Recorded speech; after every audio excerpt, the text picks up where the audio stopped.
Good morning mga kaibigan. For change oil tayo, Hyundai Accent na diesel. So suki na ito dito si Busing,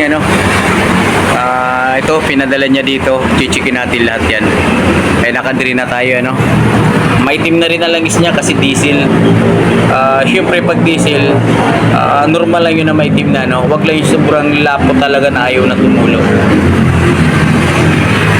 So ayan, nakadrain na siya, Patuloy lang natin yan talaga ng maayos para na masulit yung change oil natin sa kanya.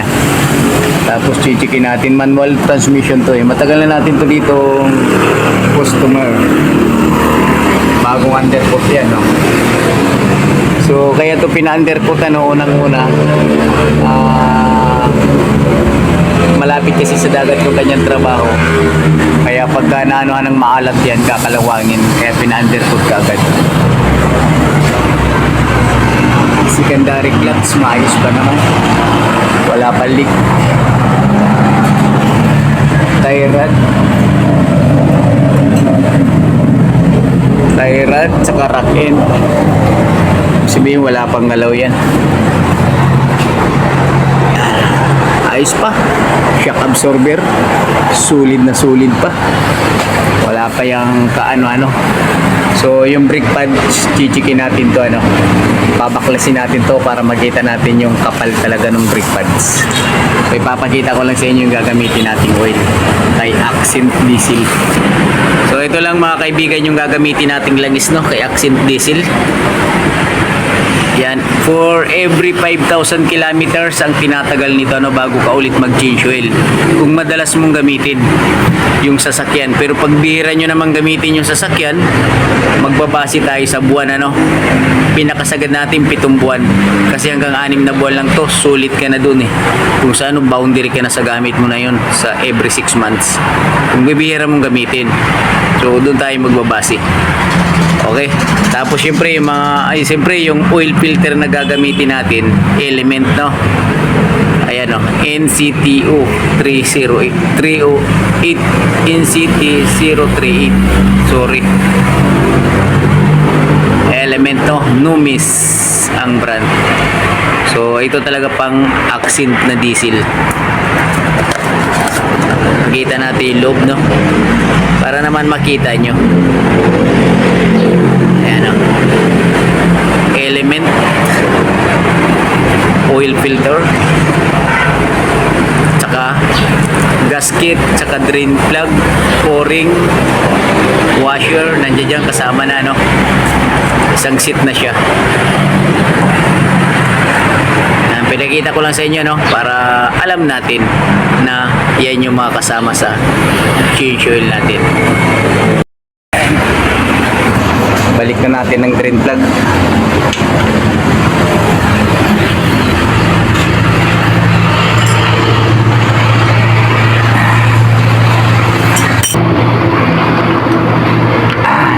Kita natin ayos, bago washer.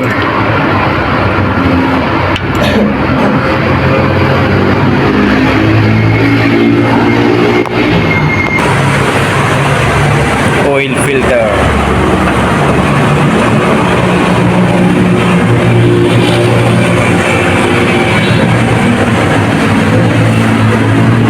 Nandito lang sa ibabaw yung filter ni Accent Diesel. Kagaya ng gasolina, nandoon sa ilalim.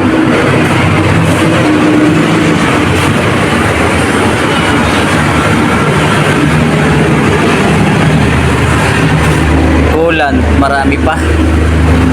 Dami pa. Brake fluid.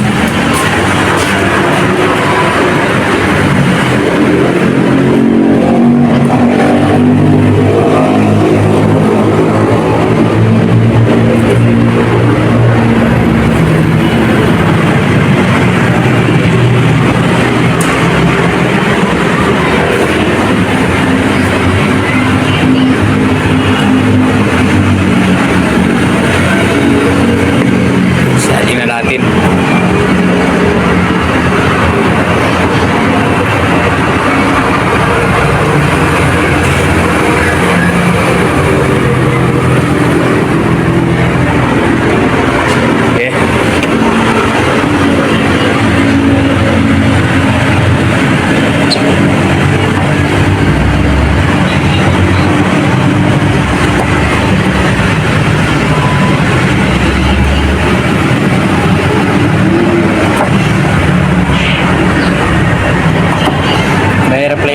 Yan kasi yung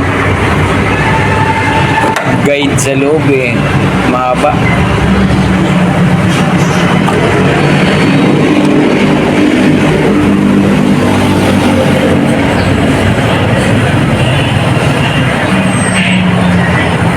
Ay po, inilayo na rin yan ito. Hindi na nakita. Ha? Ay kung inilayo niya na yun. Ay, hindi na sana nakita ng tatay.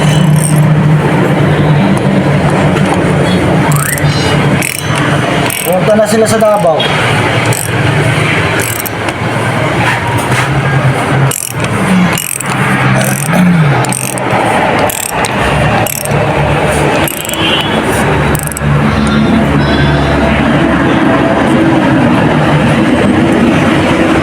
Ayos. Nang group. Meron ba? Nandyan natin sa loob yun. Sir, yung ano po, yung pagkalas ng ano. Kasi bisusuto eh. Baka nandyan lang sa loob.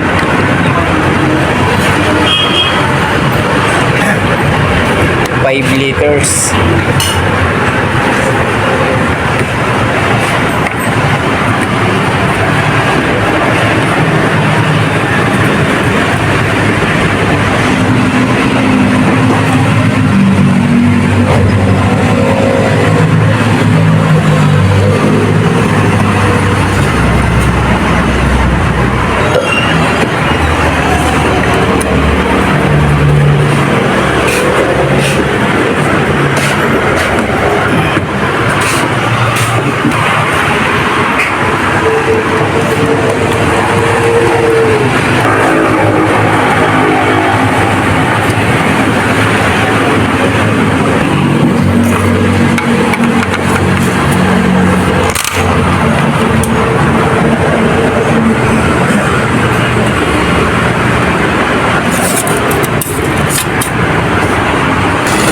So ayun guys, pinaandar na natin mga boss, no?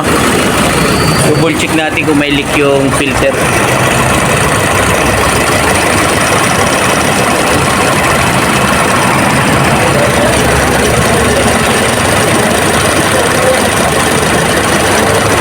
So wala naman leak.